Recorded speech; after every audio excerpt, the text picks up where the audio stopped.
Alors c'est parti, c'est la petite vidéo de présentation du code source, de l'éditeur de texte et un peu des petits conseils pour suivre le cours.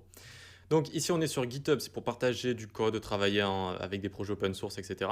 Donc je vous mets le code source de tous les projets. On va avoir un dossier projet de départ, un dossier projet terminé. Vous l'aurez compris, ce sera pour commencer avec moi et coder chaque projet. Et ça, ce sera le code source de tous les projets si vous avez envie de les utiliser, de faire ce que vous voulez avec.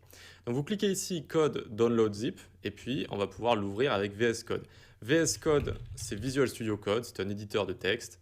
Et voilà, c'est un des meilleurs, si ce n'est le meilleur. Je vous conseille de le suivre avec VS Code parce que j'ai donné quelques petites techniques avec, d'écriture, de productivité, mais on peut le suivre avec n'importe quel éditeur de code. Ok. Donc une fois qu'on a tout ça, on l'a bien téléchargé, on va l'ouvrir avec VS Code. Hop, on arrive juste ici, donc on a nos deux dossiers ici. Donc on a le cours 20 projets JS avec voilà, les deux dossiers projet départ, projet terminé. On peut ouvrir par exemple projet départ et on va voir tous les projets ici. À chaque fois, il va y avoir quelques fichiers, c'est normal.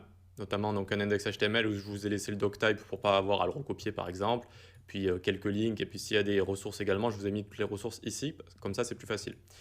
Donc voilà, typiquement quand on va démarrer un projet, eh bien, vous aurez juste à ouvrir par exemple ici ces trois fichiers. Vous pouvez ensuite fermer ça si vous voulez.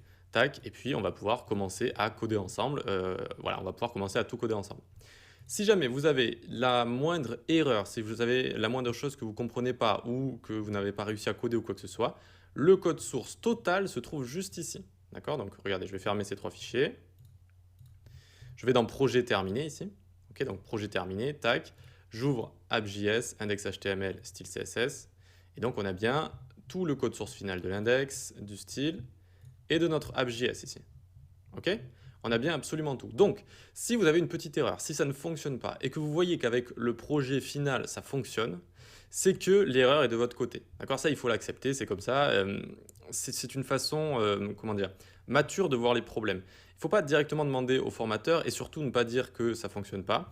Je ne dis pas ça parce que je n'ai pas envie de répondre à des questions, mais des questions, ça fait maintenant, j'en ai répondu à beaucoup et j'ai pu faire des statistiques si on veut. Et 99,999 sur 100, fois sur 100, eh bien, c'est une erreur de point-virgule, c'est une erreur de syntaxe où il manque une parenthèse, il manque une accolade qui est mal placée. Quand on appelle une fonction, il manque une majuscule. Quand on appelle ou qu'on crée des variables, des constantes, il y a une petite erreur ici. Donc, vous allez pouvoir vous corriger directement. Il suffit de copier le code source ou de copier en partie le code source, donc dans la rapport, là où vous avez un problème en fait, et vous allez pouvoir voir pas à pas ce qui fonctionne et ce qui ne fonctionne pas, et vous allez pouvoir débusquer les problèmes. Pourquoi c'est bien pour un apprenant, pour quelqu'un qui a envie d'apprendre le code de faire ça? Parce qu'il existe plusieurs catégories de problèmes, et il y a des problèmes qu'on fait souvent, on va dire que c'est propre à chaque personne. Par exemple, je sais que pendant longtemps, moi, fonction, je l'ai écrit function comme ça. Je l'ai écrit function.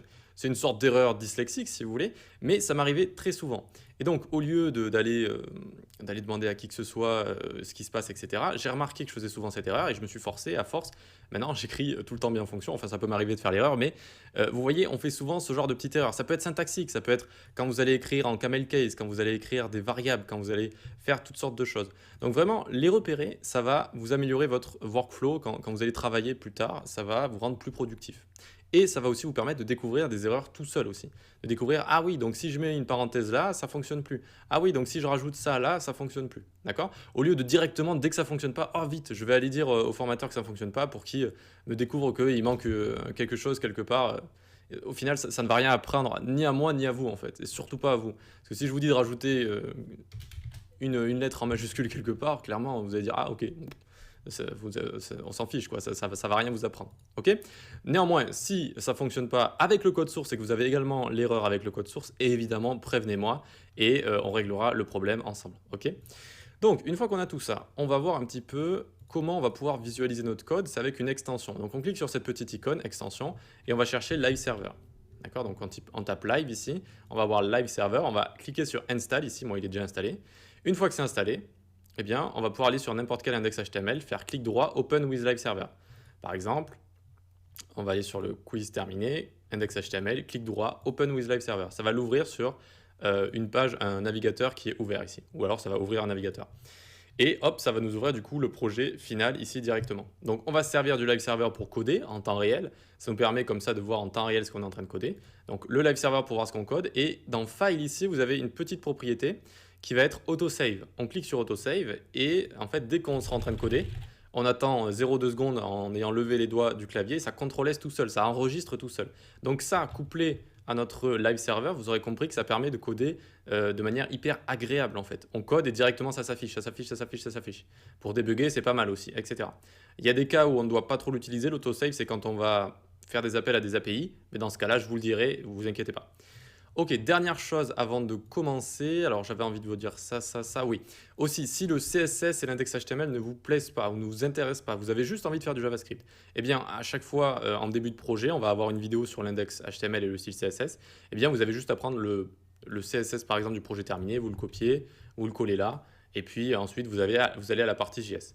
Néanmoins, je ne vous conseille pas de faire ça parce que le JavaScript est un langage lié en développement web vraiment de manière beaucoup lié, quoi, je cherche mes mots, à l'index HTML et au style CSS. On va manipuler le DOM, on va créer des éléments, on va changer des classes en CSS, on va animer tout ça. Ce sont vraiment des langages qui sont hyper liés. Donc il faut bien savoir faire son index HTML et son style CSS pour être un bon développeur en JavaScript. C'est crucial.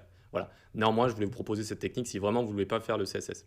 Donc, très bien, une fois qu'on a ça, dernière chose, on va utiliser l'extension Emmet. C'est une extension qui est si populaire et si efficace, qu'on n'a même pas besoin de la chercher ici dans les extensions. Elle est installée directement. On peut la voir si on va dans File, Preferences, Settings, et on a extension ici, vous voyez, on a Emmet qui est déjà là, alors qu'on ne l'a pas installée. Donc, elle est extrêmement populaire. Pourquoi? Parce que c'est une extension géniale. On va aller dans notre index HTML vide, ici. Hop, hop, hop. Donc, à quoi elle sert? Elle sert à faire des petits raccourcis qui vont nous permettre de coder, de faire beaucoup de code, en fait, tout simplement. Ici, si je veux faire une div avec la classe ma classe, je fais div.maclass, ma classe. J'appuie sur Entrée ou sur Tab, et hop, ça me fait une div avec la classe ma classe. C'est quand même sympa. On peut même faire mieux. On peut juste faire un point ici. On fait un point, on réécrit la dernière lettre, on appuie sur Entrée ou sur Tab, hop, et ça écrit directement ça. Mais ce n'est pas limité à ça, même si nous, on va utiliser Emmet principalement pour faire ça. Je ne vais pas aller très loin dans la formation avec l'utilisation d'Emmet. J'ai fait un cours dessus si vous voulez le suivre. Nous, on va juste faire en général voilà, div avec div.box, tac, et puis à l'intérieur, on fera paragraphe.txt, etc., etc. On peut faire également des ID avec un hashtag, mon ID par exemple, comme ça. Ça fonctionne également. On peut lier les deux, ID et ma classe, comme ça. Tac, on a les deux. Et on peut faire des choses beaucoup plus sympas, par exemple une div avec à l'intérieur une liste, avec à l'intérieur des LI avec la classe item, fois 6, hop, et ça nous fait ce genre de choses. Vous voyez pourquoi c'est sympa et pourquoi c'est installé directement sur VS Code? C'est parce que ça permet vraiment de coder des choses rapides, vraiment rapidement, quoi. Enfin, beaucoup de choses rapidement plutôt, beaucoup de choses rapidement. Donc, je pense que j'ai fait le tour. On a vu VS Code, on a vu projet fini, projet terminé. Eh bien, écoutez, je pense qu'on est bon. On va pouvoir commencer à attaquer du coup le quiz dans la prochaine vidéo. C'est parti, haut les cœurs, on va faire tous les projets. Allez, à tout de suite.